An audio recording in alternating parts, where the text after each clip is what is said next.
This is Radio Taiwan International.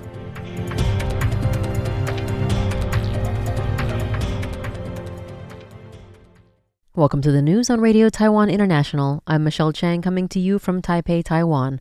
We begin with a look at today's top stories for Friday, March 6th.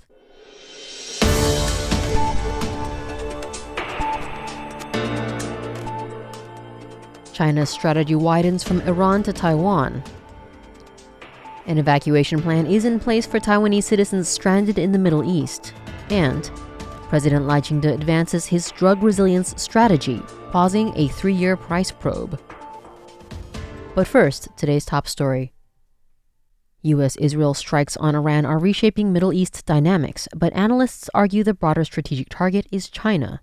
The United States and Israel have launched large-scale military strikes on Iran, escalating tensions across the Middle East. But some analysts argue the deeper strategic target is not Tehran, it's Beijing. Zeynep Riboua, a fellow at the Huston Institute, said the Iran issue cannot be understood solely through nuclear proliferation or regional security. She argues Iran has become a structural strategic asset for China, linking Middle East stability to Indo-Pacific competition. Over the past decade, Beijing has invested heavily in Iran's energy, telecommunications, and infrastructure sectors. China purchases the majority of Iran's oil exports, often at discounted rates, providing Tehran with critical revenue. Chinese firms have also supplied telecommunication equipment and surveillance technologies that strengthen Iran's domestic control systems. Analysts say U.S. military pressure on Iran, even if not explicitly directed at China, weakens one of Beijing's key regional pillars. China imports roughly 70% of its oil, much of it passing through strategic maritime checkpoints. In the Taiwan contingency, these sea lanes could become contested, and U.S.-led sanctions would depend on cooperation from major oil-producing states.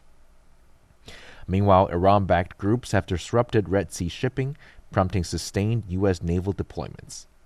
Analysts warn the United States may struggle to sustain two high-intensity theaters simultaneously. For Taiwan, developments in the Middle East are no longer distant events. If Washington remains tied down managing prolonged instability in the Middle East, China gains time to consolidate military and diplomatic leverage in the Indo-Pacific. Joey Chow for RTI News.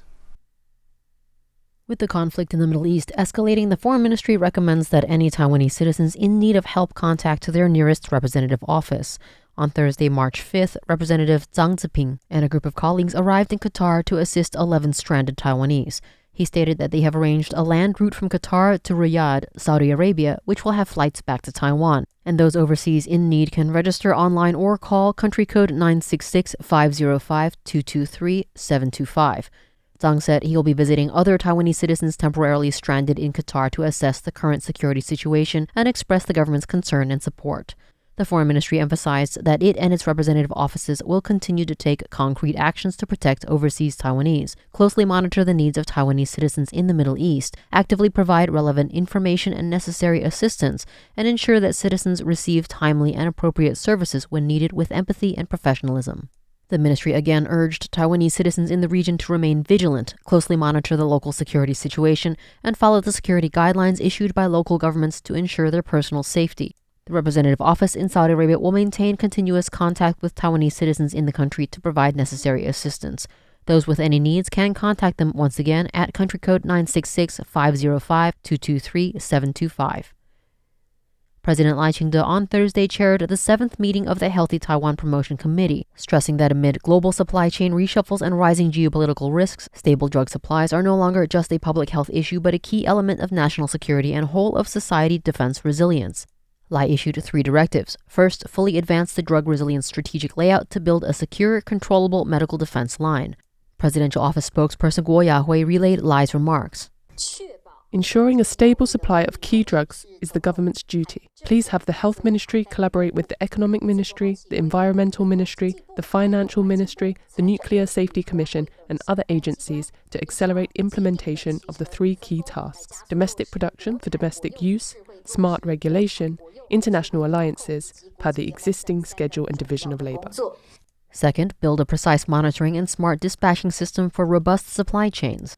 Lai directed the health ministry and the economic industry to inventory key drugs, use policy incentives and R&D support to enhance self-manufacturing capacity, reduce reliance on single sources, and leverage digital tech for smart logistics, reserves, and early warnings. Third, improve regulations and international ties to upgrade the biotech industry. Lai said ministries should refine laws and reviews to draw firms into R&D and manufacturing, while deepening ties with regional allies to elevate Taiwan's visibility in global pharma chains. Additionally, to bolster medical supply security and drug resilience and per committee suggestions, Lai directed consideration of suspending drug price investigations for 3 years, starting this year for a comprehensive regime review. There are currently 14,000 drug items under national health insurance payments, but medical institutions actually use around 1,700 items. She said the government will systematically classify these drugs to understand their domestic production capacity and self-sufficiency levels. The Czech Senate passed a resolution on March 4th reiterating that UN General Assembly Resolution 2758 does not involve Taiwan, reaffirming its support for Taiwan's participation in international organizations. On Friday, March 6th, Foreign Minister Lin Jialong expressed sincere gratitude to the Czech Senate for its concrete actions in supporting Taiwan and that Taiwan will continue to deepen cooperation with like-minded partners such as the Czech Republic on the existing foundation.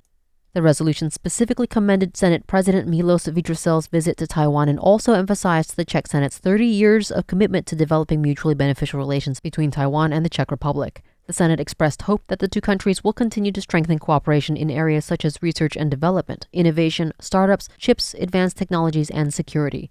The Foreign Ministry stated that the pro-Taiwan resolution was proposed by the Czech Senate Foreign Affairs Committee Chairman and Interparliamentary Alliance on China, or IPAC, co-chair Pavel Fischer, and passed with the support of cross-party members of parliament. The ministry pointed out that this is the second time the Czech Senate has passed a pro-Taiwan resolution with similar theme, following one passed on April 29th last year. Fischer has long supported Taiwan, consistently pushing for pro-Taiwan actions in the Senate. He led a delegation to Taiwan in September 2025 and was awarded Taiwan's Friendship Medal of Diplomacy in 2023. Vystrčil is also a staunch supporter of Taiwan and has plans to visit Taiwan again this year. The National Science and Technology Council, or NSTC, 10 AI Initiatives Promotion Plan High-Speed Quantum Computing National Strategy Launch Conference was held Friday, March 6th. President Lai Ching-te attended, noting that Taiwan's technology has moved into the practical application stage, allowing it to ride this new wave of technical innovation. As the government continues its 10 AI Initiatives Promotion Plan, high-speed quantum computing remains key. Taiwan can, in the future, leverage its advantages in advanced semiconductor manufacturing processes to evolve its national quantum team to an international one, with the hope of establishing key supply chain partnerships with democratic partners. The president continued that the government will promote balanced technological development in Taiwan through talent cultivation. This includes establishing national computing data and data centers with a stable power supply provided. The cabinet's plan has multiple goals, he said, including assisting SMEs in smart tech development, establishing an AI-era lifestyle ecosystem, and improving the overall innovative entrepreneurial and economic outlook for Taiwan.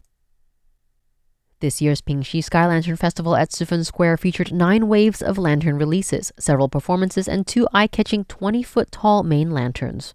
Sky lanterns floated into the sky one by one, carrying people's wishes. On March 3rd, the 2026 New Taipei Pingxi Sky Lantern Festival kicked off at Shifen Sky Lantern Square, attracting a large crowd. 9 waves of lanterns were released, each accompanied by a light show, creating a festive atmosphere in the night sky. This year, 20-foot-tall dragon and horse lanterns symbolizing the spirit and vitality of New Taipei City was the festival's main attraction. New Taipei Mayor Hou You-yi personally wrote a blessing on the main lantern. The mayor explained that the blessing he wrote combined the name of Shifen Sky Lantern Square with a pun for the year of the horse, which meant 100% horsepower. To provide the public with the fullest experience, the organizers invited dance troupes and other groups to perform traditional dances. The boy band Infinity Youth Men and up-and-coming Taiwanese group Aqua also performed at the event. The festival concluded with the release of a large number of sky lanterns, creating a truly spectacular scene. Notably, this year's lanterns utilized a fully paper structure as a base support, minimizing the burden on the surrounding forests and aiming to strike a balance between traditional culture and sustainable development. Hannah Belinsky for RTI News. Thanks for joining me for the news. I'm Michelle Chang. Stay tuned for another 50 minutes of English language features brought to you by Radio Taiwan International.